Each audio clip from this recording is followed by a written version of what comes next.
Welcome back to Making Saturdays Awesome at Factory 2.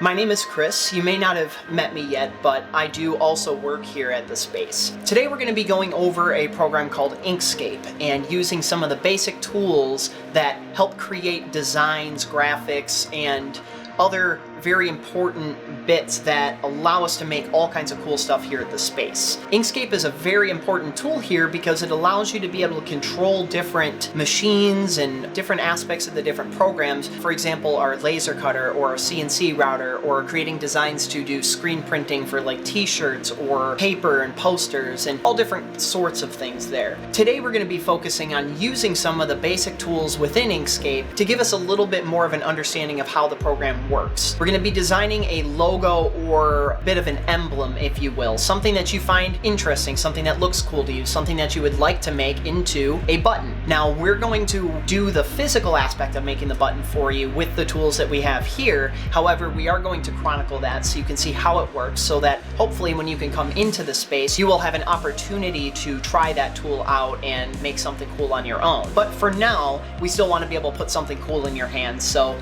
we're going to focus a little bit on how to use Inkscape to create this design. Without further ado, we can start our build here and see you here in a second.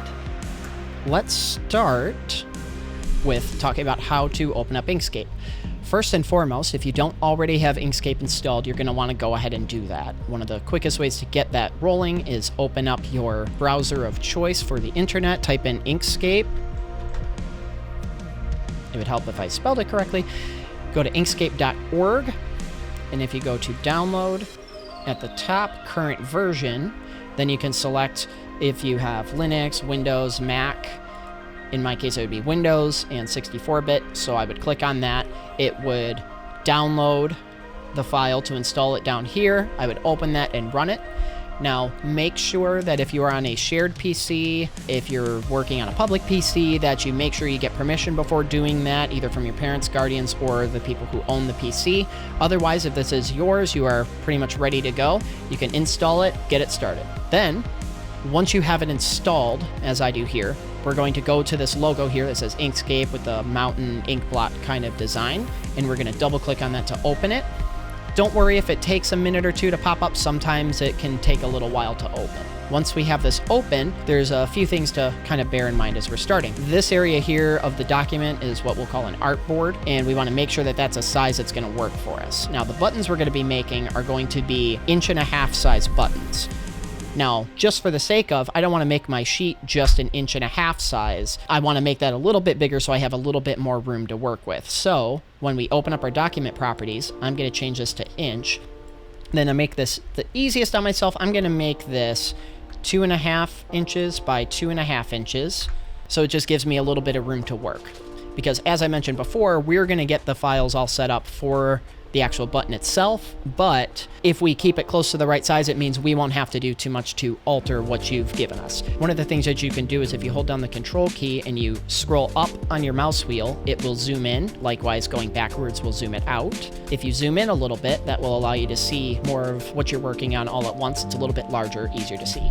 If you just scroll without holding down the control button, that is going to move the artboard up and down. Now, these Control, Alt, and Shift keys, as you can see, Shift is going to allow me to scroll back and forth. Now, those are important keys because they are going to help us use some of the tools here. As I mentioned before, we're going to be designing something like an icon or a logo or something like that that would look cool on a button. In my case, I'm going to treat this like I want to make myself a superhero character button. Now, the things that we are going to want to do here are going to include several different tools. We're going to want text, color, and at least a shape. You can add more if you want, but these are the main 3 that you have to include on here to kind of learn how the program works. The first thing that I'm going to do is I'm going to create a shape. Now, in this case, when I click on this button here that looks like a square, that is going to allow me to make rectangles and squares of various sizes. If you hold down Shift, that's going to change where it's drawing the shape from. So if you notice, if I'm pulling this way, it's pulling from this corner right here out. If I hold down Shift, it's doing it from the center of it.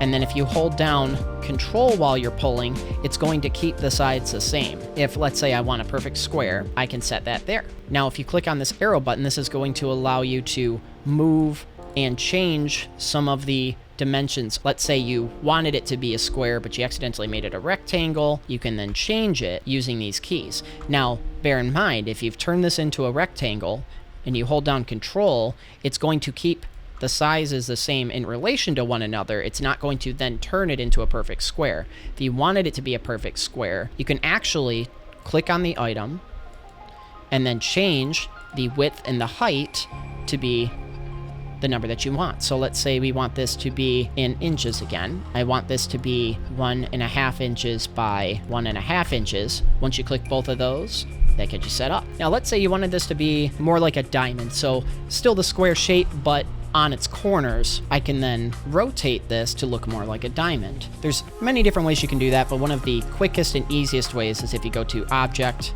Transform, it will open up this menu over here. To move it, you can move it in different directions, horizontal and vertical. You can scale it, which means it's changing the size, or skewing, which will drag two opposite corners in different directions to make it more like a rhombus shape. Matrix, we're not going to really go into. There's a lot more to do with it, but what we're looking for is rotate here. So if we're going to transform this item, we want to make sure that we use our select tool. We click on the item. We can then look at move, scale, skew, or rotate, type in the number that we want it to change to, and click apply. And in this case, 45-degree angle is going to turn this into a diamond. Now let's say we want to change the color of this item. I want mine to be a dark blue. You can click on the item, and then you can click on one of the colors down here as a very quick and easy way to change it. But if you want a little bit more control, like let's say you want it to have a border of one color and then a different color in the center, we can go over to this little button here. It's going to change the colors. Once you do that, it's going to open up a little menu here. A fill is the color that is filling the area inside of the shape. A stroke is the line that is going to border that. So in this case, it says paint is undefined, which means that it does not have a stroke. But if we click this button here, it will make a flat color on the outside. It's sort of hard to see right here because it's black at the moment, but you can drag these sliders around to change the color. And as you can see now, it has a bright green outline. I want mine to be a little bit more of a bluish color. So I'm gonna make mine that bright, kind of light blue cyan type color. Here, you can also change the stroke style, which means you can change how thick it is. As you can see, the more I click this up, the wider that is. You can also change it to have dots or dashes or different design options. You can also change where the corners and what the corners look like by, for example, making this rounded, or you can cut off the corners, as you see here, or they can all be pointed. I'm going to make mine rounded. You can also change the cap ends, which is not as important on this because it's what's called a closed path. But let's say we wanted to draw a line. We can click on this tool here, which will draw what's called a Bezier curve or a straight line. If you click in two places, it's going to create a straight line. Click again, click again. We've now made a closed path. I'm going to delete that. Let's say we wanted this just to be a straight line. We can click, and hit enter, and that's going to turn that into just a straight line. So if I select this again, and I'm going to make this stroke a little bit bigger so it's easier to see, a very wide stroke, you can see that this is a very sharp end. If we wanted it to be a sharp cap like that, we can choose that. We can also choose the rounded end, so that's going to change it into a rounded shape. Removing that, I'm going to say this is going to be the base of my button design.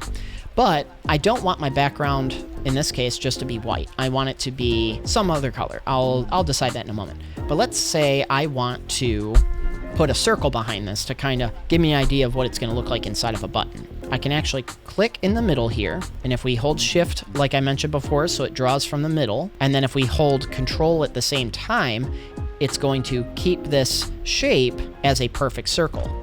Now what you notice is this has a very big stroke, so I'm going to minimize that quite a bit. Actually, in this case, I'm going to take the stroke off completely because I don't want there to be one. I'm going to change the fill to a little bit lighter color. That sounds good. But now you notice my diamond or square has disappeared.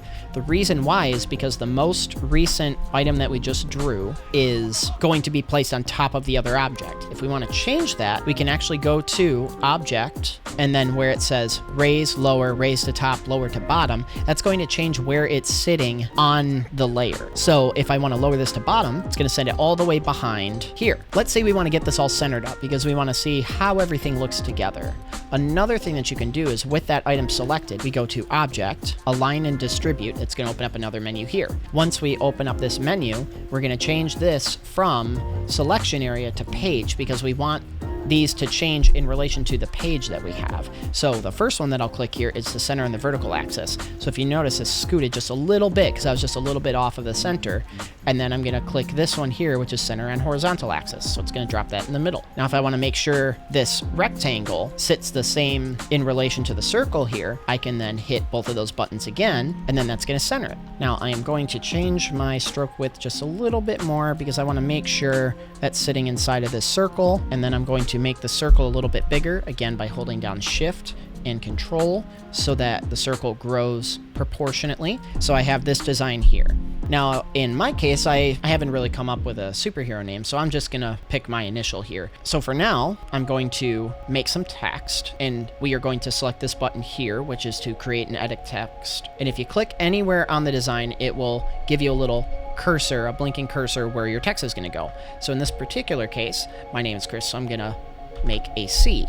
Just like before, you can select colors down here. You can change them in the menus over here by going back to our color menu. Now, if you notice when we've opened up many of these, as they move around, we can always clear them out of the way by hitting the X here.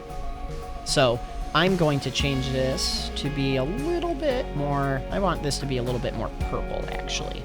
Once I've done that, I have this here. If you want to change the size of this, you can change it by changing the size of the text like this. So this is 144 point. So in this case, I have the C, and I want to center this as well. So I'm going to go back to Object, Align and Distribute, and then I'm going to center it and center it. That's pretty close on the horizontal there. Looking at this, it may be technically centered, but for some reason, these 2 points just feel like they're too far over.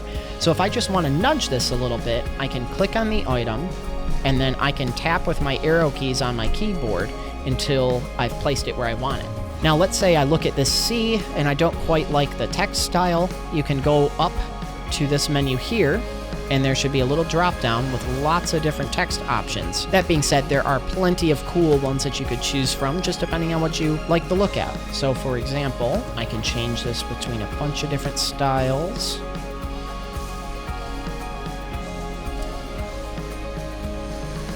And I think I kind of like this more plain looking C here. So I'm going to leave that as it is. Now let's say this is all you wanted to do. This was what you wanted on your button. You're good to go. One thing that makes it a lot easier is, let's say you have a font on your computer that is different than the one on my computer. Unless I can somehow find that font online and download it, save it, to then use it on my computer as well, I won't actually be able to see the design that you have. My computer will try to fill it with one of the random fonts that I have. To make sure that the button turns out exactly how you wanted it, anytime that you add text, click on the text item, click on Path, and click Object to Path. So what this does is it means you can no longer change the text. So make sure you've gotten it the way you want it the first time, because once it's set up, now using other tools, we can actually change the shape of that. So let's say I actually wanted this to be a little spiky. I could actually drag these in. I'm going to undo this by doing Control-Z. And now that we have everything set to where no matter what computer looks at it, it will be able to read the text as you intended, we can go to File, Save As, and this is where I always like to save a couple different versions of a file, because sometimes certain programs, certain computers don't always like to read all of the files exactly the way you want them to. So saving it in a few different file types gives you a little bit better chance of getting everything to open up the way you want it to. So I'm going to save mine to the desktop. I am going to make a new folder, and I am going to name this Button Design, and then I'm going to name this Button Design 1. And so I'm going to save it as an Inkscape SVG, and I'm going to hit save. Then you can also get to the save as by clicking Control, Shift, and S. By doing Control, Shift, S, you can open up the Save As dialog. And then I'm going to save this as plain SVG, and then I'm going to rename this plain SVG. I'm going to save that. Now I'm going to go to File, Save As, and save this one more time, and I'm going to save this as a PDF, so a portable document format. And then I'm going to save the name as PDF, and I'm going to save that one last time. Now, most of this, you shouldn't have to worry too much about.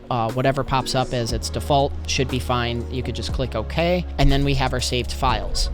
Now from here, in order for us to make these buttons for you, what we're going to need you to do is we're going to need you to send us an email to info@factory2.org, and then in the subject, put MSA button design, and then put a space, and then go ahead and put your name. In my case, it's going to be Chris Bohinski. And then go ahead and attach all 3 of those files to that email. So you're going to want to attach, in my button design folder here, I have button design 1 PDF, button design 1 plain SVG, and button design 1. You're going to want to select all of those and then email that to us, so that we can just have a few different options to pull up your file just in case there's anything weird that happens with how the program brings it in. We're going to set them all up in our template files, and then we're going to take a video of us putting the buttons together. Once we have all that, we're going to mail those out to you with your next set of materials for your boxes, and hopefully then you'll have a cool button that you'll like to show off and share around. And please, feel free, don't just stop at one design. Make 3 or 4, figure out what your favorite one is, and once you know what that one is, send that one along to us. Thanks again for joining us on another Making Saturdays Awesome video. We hope to see you in the space soon, to where you can check out some of the cool stuff that we get to do in person. But until then, we're going to continue bringing these videos to you week to week, and we will see you next week.